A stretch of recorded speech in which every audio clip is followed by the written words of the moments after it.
याद रखो, ध्यान जहां जाता है जीवन वैसा ही बन जाता है। अगर ध्यान फूल पर है तो तुम्हारे भीतर खुशबू आएगी।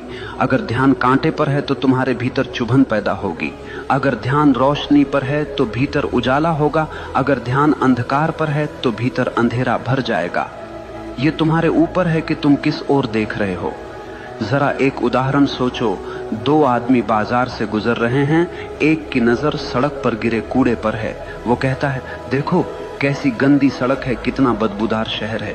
दूसरे की नजर सड़क के किनारे खिले फूल पर है। वो कहता है, वाह कितनी सुंदर खुशबू है, कितनी प्यारी धूप है। दोनों एक ही जगह से गुजरे, लेकिन दोनों की जिंदगी का अनुभव बिल्कुल अलग रहा। फर्क किसमें था? सिर्फ ध्यान में। जीवन में भी यही होता है।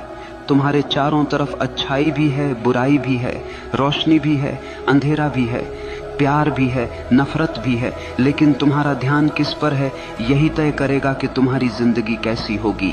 अगर तुम बार बार उन्हीं लोगों की बुराई पर ध्यान लगाओगे जिन्होंने तुम्हें चोट पहुंचाई है, तो तुम धीरे धीरे उनके जैसे बन जाओगे। लेकिन अगर तुम अपना ध्यान अपने सपनों पर लगाओगे, अपनी आत्मा की भलाई पर लगाओगे, तो धीरे धीरे तुम्हारे भीतर से शक्ति फूटने लगेगी।